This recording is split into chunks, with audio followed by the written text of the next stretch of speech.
जय हिंद दोस्तों। इस वीडियो में देखेंगे रेलवे ग्रुप डी परीक्षा 2025 के लिए टॉप प्रीवियस ईयर का क्वेश्चन। और यह पीवाईक्यू बहुत अधिकतर चांस है कि इस बार के ग्रुप डी एग्ज़ाम में आपका आज रिपीट होगा। तो चलिए वीडियो को शुरू करते हैं।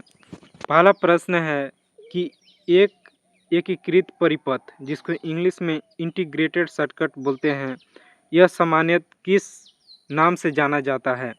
तो उत्तर होगा ऑप्शन ए चिप। चिप के नाम से जाना जाता है एक एकीकृत परिपथ। और यह रेलवे ग्रुप डी 2021 का प्रश्न है। देखिए, एकीकृत परिपथ इंटीग्रेटेड सर्किट जिसको इंग्लिश में बोलते हैं, ऐसे आईसी या चिप या माइक्रोचिप भी कहा जाता है। यह सिलिकॉन धातु द्वारा निर्मित होता है यानी बना होता है, जिस पर 10 से 20 ट्रांजिस्टर लगे होते हैं। तीसरी पीढ़ी के कंप्यूटर आईसी का प्रयोग किया जाता था। अगला प्रश्न, यह प्रश्न है कि सेरीकल्चर किससे संबंधित है? तो सेरीकल्चर, अगर मेरा पिछल का वीडियो प्रीवियस ईयर का ग्रुप डी का देखे होंगे तो उसमें भी बताया था। सेरीकल्चर ऑप्शन सी, रेशम की खेती, रेशम के कीड़ों का पालन करना, वह सेरीकल्चर कहलाता है। और यह प्रश्न रेलवे ग्रुप डी 2016 का प्रश्न है। अगला पीवाईक्यू है, मिश्रण प्रकृति में कैसा हो सकता है? तो ऑप्शन इसका सही उत्तर होगा ऑप्शन सी, सामग्री भी हो सकता है और विसामग्री। सामग्री मतलब होमोजेनस और विसामग्री मतलब हेट्रोजेनस होता है। देखिए, यह प्रश्न ग्रुप डी 2019 का है और होमोजेनस और हेट्रोजेनस दोनों तो होते ही हैं।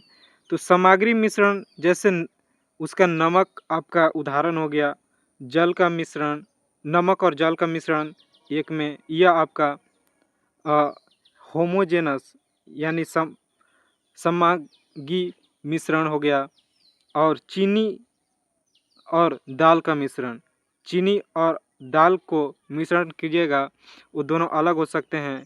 होमोजेनस वही होता है जो अलग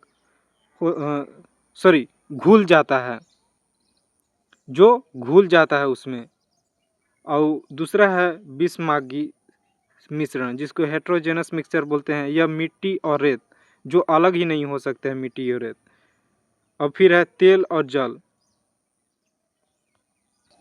जैसे तेल ऊपर ही रह जाएगा और पानी नीचे तो रहेगा, मतलब तेल और जल दोनों मिक्स हो जाएंगे लेकिन अलग ही नहीं हो पाएंगे, मिक्स भी नहीं हो पाएगा। अगला, विद्युत शक्ति जिसको इलेक्ट्रिक पावर बोलते हैं इंग्लिश में का एसआई यूनिट यानी एसआई मात्रक क्या होता है? तो इसका सही उत्तर होगा ऑप्शन डी, वाट। वाट इलेक्ट्रिक पावर का एसआई यूनिट है, जो रेलवे ग्रुप डी 2022 में यह प्रश्न पूछा गया था। पहला शिफ्ट का है। देखिए, किसी विद्युत परिपथ में जिस दर से विद्युत ऊर्जा स्थानांतरित यानी ट्रांसफ़र होता है या खर्च होती है, उसे विद्युत शक्ति यानी इलेक्ट्रिक पावर कहते हैं। यह विद्युत परिपथ मतलब इलेक्ट्रिक सर्किट में इसका एसआई मात्रक आपका यही वाट हो गया। अगला है, अरुणाचल प्रदेश में अत्यंत लोकप्रिय लोसर त्यौहार मुख्य रूप से कि कौन सा जनजाति द्वारा मनाया जाता है? तो उत्तर होगा ऑप्शन सी, मोनपा जनजाति द्वारा अरुणाचल प्रदेश में लोकप्रिय लोसर त्यौहार मनाया जाता है। और यह प्रश्न 2019 का सेकेंड शिफ्ट का है। देखिए, अरुणाचल प्रदेश में यह मोनपा जनजाति द्वारा लोसर त्यौहार मनाया जाता है। लोसर 3 दिन का त्यौहार होता है जिसे तवांग में बड़े ही धूमधाम से मनाया जाता है। तवांग का नाम सुनेंगे, अरुणाचल प्रदेश। इसे तिब्बती नववर्ष के रूप में मनाया जाता है। यह तिब्बती बौद्ध धर्म में एक त्यौहार है जो तिब्बत, भूटान, नेपाल और भारत में परंपरा के आधार पर विभिन्न तिथियों पर मनाया जाता है। उत्पादन की सीमांत लागत अतिरिक्त इकाइयों के उत्पादन हेतु कुल लागत में होने वाले उत्पादन परिवर्तन से संबंधित है, यानी कितना आपको अतिरिक्त इकाइयों की उत्पादन की आवश्यकता है। तो देखिए इसका सही उत्तर होगा ऑप्शन ए, एक अतिरिक्त इकाइयों के उत्पादन हेतु कुल लागत होने वाले परिवर्तन से संबंधित होगा। और यह railway group D 2022 second shift का प्रश्न है, जिसमें यह बताता कि उत्पादन की एक और इकाई को जोड़ने की वृद्धिशील लागत को संदर्भित करता है। अगला प्रश्न है, गैस, धूल और अरबों सितारों का एक विशाल संग्रह कहलाता है।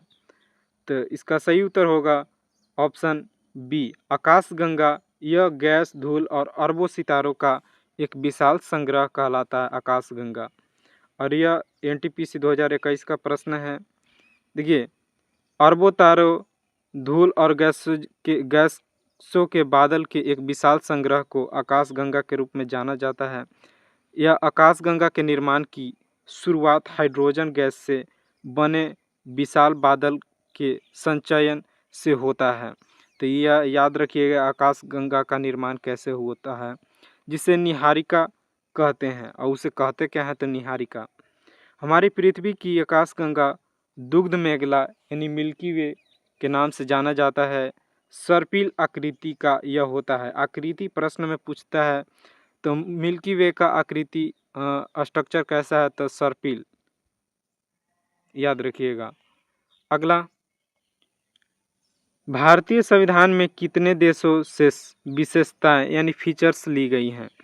तो इसका सही उत्तर होगा ऑप्शन डी, 10 देशों से भारतीय संविधान में विशेषताएं फीचर्स ली गई है। यह ग्रुप डी 2022 का प्रश्न है। देखिए वो कौन कौन से देश हैं। पहला यूएसए, संयुक्त राज्य अमेरिका। दूसरा ब्रिटेन, जो अभी इंग्लैंड है, पहले ब्रिटेन और भी राज्य सभी मिलाकर बनते थे।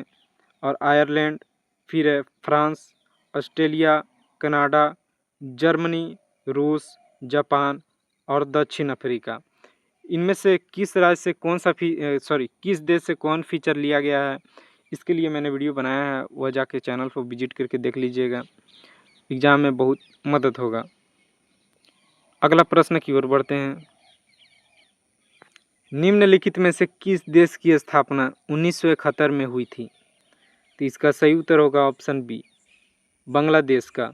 बांग्लादेश का स्थापना 1971 में किया गया था। देखिए यह आरआरबी जेई, रेलवे जेई का प्रश्न है। यह मत सोचिएगा कि ग्रुप डी में नहीं पूछेगा।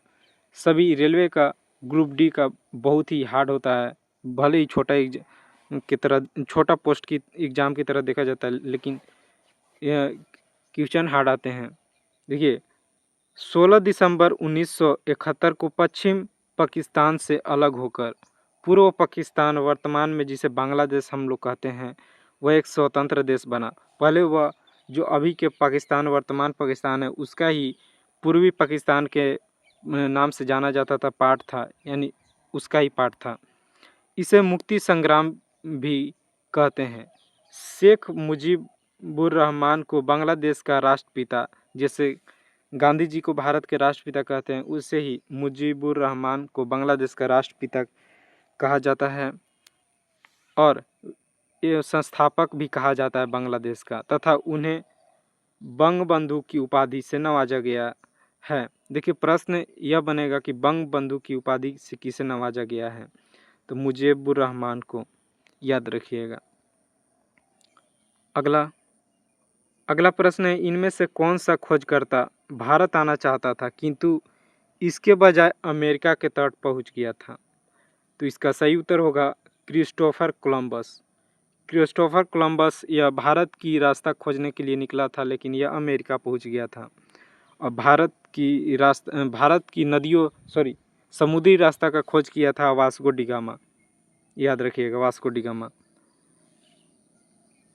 देखिए क्रिस्टोफर कोलंबस स्पेन का नाविक था, याद रखिएगा, और वास्को डी गामा पुर्तगाल का।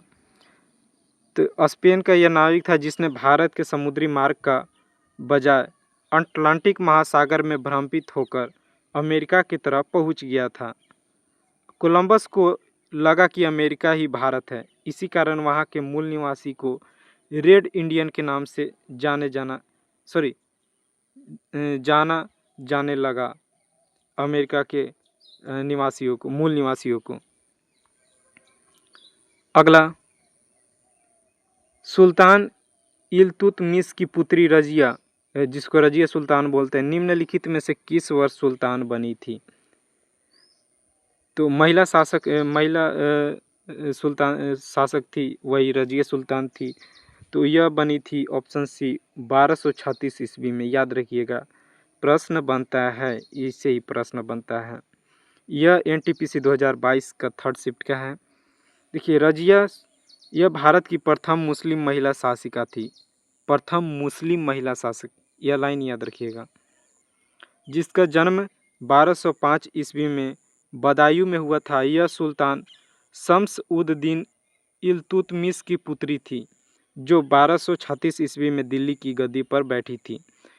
पुत्री याद रखिएगा किसकी थी? तो शम्स उद दीन इल्तुतमिश की पुत्री थी।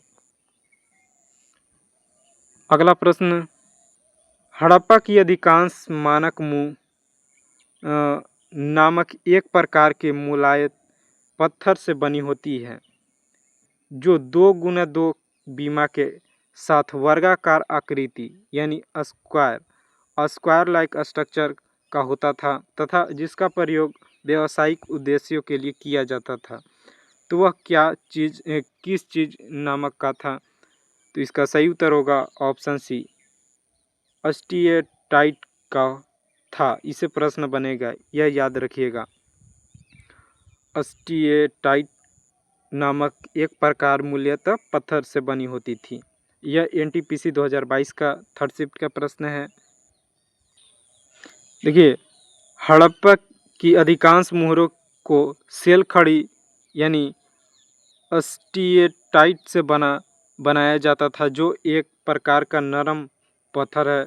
इसके अतिरिक्त कांचली मिट्टी, चट, गोमेट मिट्टी आदि की मुहरें भी है। मानक मुहर 2x2 आयाम के चौकोर होती थी।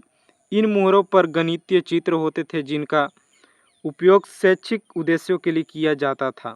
सभी मुहरों में जानवरों की तस्वीर एक चित्रमय लिपि में लिखी गई, जो कि अभी एक स्पष्ट नहीं है, जिन पर मुख्य दर्शाए गए जानवर जैसे बाघ थे, हाथी था, वृषभ और गेंडा, भैंसा, हिरन, खरगोश और बकरा थे।